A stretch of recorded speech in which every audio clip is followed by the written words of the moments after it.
Assalamualaikum warahmatullahi wabarakatuh. Tepangkeun nami abdi Cita Rahma. Abdi ti kelas 11 IPA 3 bade maparkeun biantara nu judulna pentingna ngelestarikeun budaya Sunda di kalangan Jawa Barat.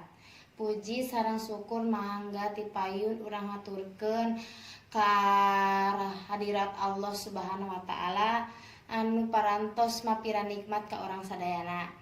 Salawat sareng salam mangga urang curahkeun panjatkeun ka junjungan alam nyaeta Habibana wa Nabiyana Muhammad sallallahu alaihi wasallam.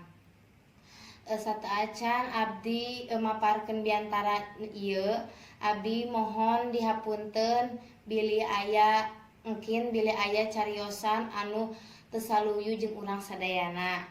Para wargi nu ku abdi dipihormat sakumaha nu ku urang sadayana di zaman sapertos ayeuna di mana loba rupi-rupina budaya asing anu datang ti luar nu asup ka lembur urang.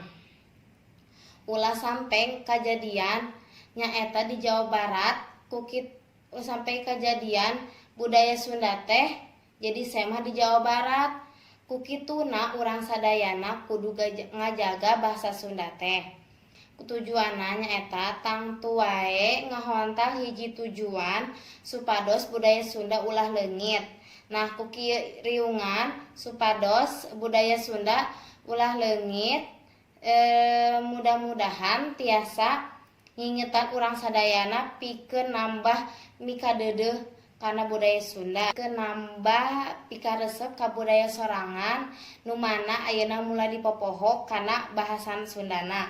Rupina sakitu nu kapisanggem nadahapunten kasadayana bilih aya cariosan abdi nu nembe didugikeun seueur kakiranganana. Wabillahi taufiq wal hidayah. Wassalamualaikum warahmatullahi wabarakatuh.